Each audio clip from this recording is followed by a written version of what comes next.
there's a hot, new, steamy ANCAP channel for you to watch. His name is My Two Cents, and the following video that you're about to watch is from him. If you like it, be sure to go to the link in the description box and subscribe to him. You answer to me.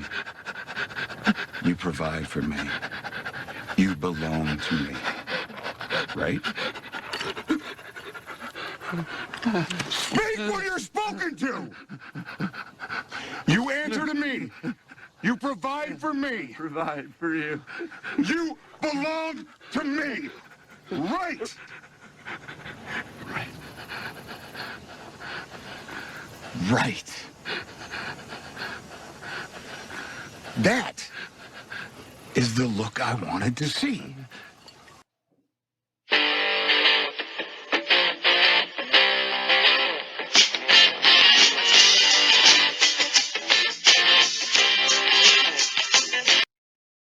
Hello everyone, this is My Two Cents, and today I would like to talk about the God-given right to self-defense, which in today's day and age comes primarily through owning firearms. I mean, you are free to become a martial arts expert, but that only gets you so far. There is only one thing you need to know about karate. Guns beat karate. Every time. Now, I've never been a huge fan of The Walking Dead. A couple of years ago when I was in college for my undergrad, a couple of friends of mine encouraged me to start watching it. I watched the whole first season and about half of the second season, but I just didn't get hooked like everyone said I would. However, recently I was at a friend's house and we were watching some of the latest from season 7, which is now on Netflix. And I've got to admit, despite not being caught up on all the previous seasons, I was quite intrigued by this season, especially by what the villainous Negan portrays about the nature of the state. And in the 4th episode, titled Service, about gun control. Now, I'm certainly not the first to notice this, and I have since read several great articles from the Foundation for Economic Education and the Federalist touching on this. I will link those in the description. However, I felt compelled to go ahead and make this video about what Negan and The Walking Dead teaches us about gun control. So, for those of you who haven't watched the show, in a post-apocalyptic zombie world, Negan has risen up having formed a new government, with himself as absolute ruler. His followers are indoctrinated on a religious level to believe that they are Negan. They no longer exist as individuals, but only as they relate to the Negan collective. I wonder what system that most closely represents. As one character says in the 3rd episode, referring to the entire world, it's all his, or it's gonna be. Negan offers you protection in exchange for total allegiance and giving him half your stuff. Well, all your stuff, basically, because he and his closest followers will take everything they want from you, whether you like it or not. At the beginning of Season 7, several key Walking Dead characters are killed off, and leader Rick Grimes finds himself in tears, completely at the mercy of Negan. That all being said, one of the first things that Negan does when he comes to collect his taxes from Alexandria? He disarms them. I don't know. Rod, we don't do that. Unless they do something to deserve it. Yeah, we went through the inventory. Guns in the armory, guns I had are on the walls. They're short. Glock 9 and a 22 Bobcat.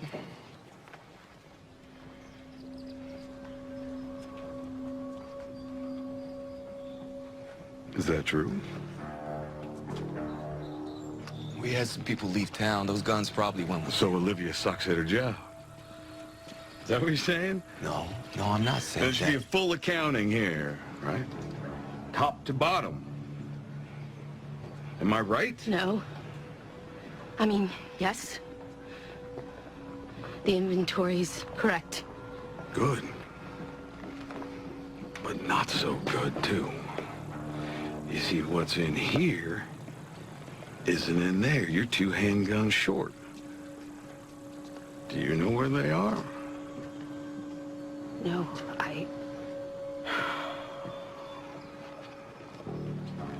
It's disappointing, Rick. I thought that we had an understanding.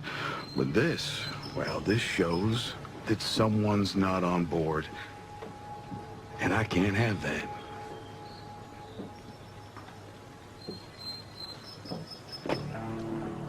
I don't enjoy killing women. Men, I can waste them all the live long. But at the end of the day, Olivia, my dear, This was your Look, responsibility. we can work this out. Oh, yes, we can. And I'm going to. Right now.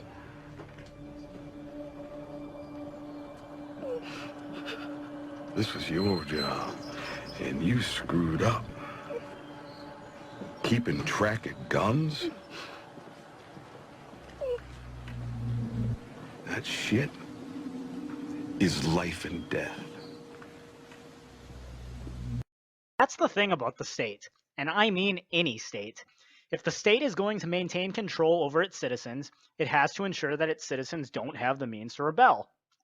Now, before Negan showed up to Alexandria in the previous video clip, there were citizens of Alexandria arguing that they should fight back. However, when they don't, Negan eagerly takes all their firearms, and in fact, he uses their own firearm registry in order to do so, finding that 2 of their firearms are missing and demanding that they be found. Firearm registration is always a tool for eventual firearm confiscation. What was that the Founding Fathers said about the Second Amendment? Oh yeah, that's right. The purpose of the Second Amendment was always to protect the people from the government, not the other way around. They'd just broken free from a tyrant that was the King of England, and they were not about to see anyone try to enslave them again anytime soon. Referencing advice given to the British Parliament by Pennsylvania Governor Sir William Keith, George Mason said, "To disarm the people is the most effective way to enslave them." But then, who are some of the most famous people throughout history who have favored gun control? This year will go down in history. For the first time, a civilized nation has full gun registration. Our streets will be safer, our police more efficient, and the world will follow our lead into the future. Adolf Hitler, 1935. One man with a gun can control 100 without one, make mass searches and hold execution for found arms. Vladimir Lenin. All political power comes from the barrel of a gun. The Communist Party must command all guns. That way, no guns can ever be used to command the party. Chairman Mao. Indeed, many of history's greatest tyrants, collectively responsible for the murder of hundreds of millions of people, agree. Gun control works. So, if you're a Walking Dead fan, or even if you're not, think about what you can learn from the series. You should be learning that an armed populace is the only thing standing between your freedom and a tyrannical government. The truth is, gun control advocates don't really want people not to have guns. They want a monopoly on guns. According to them, you don't have the right to protect yourself. Only the government can protect you. But then, I believe it was Plato in his Republic who originally posed the question, who watches the watchman? Never give up your guns. That's my 2 cents. Take it for what it's worth. In case you haven't caught on, I just slid my dick down your throat, and you thanked me for it.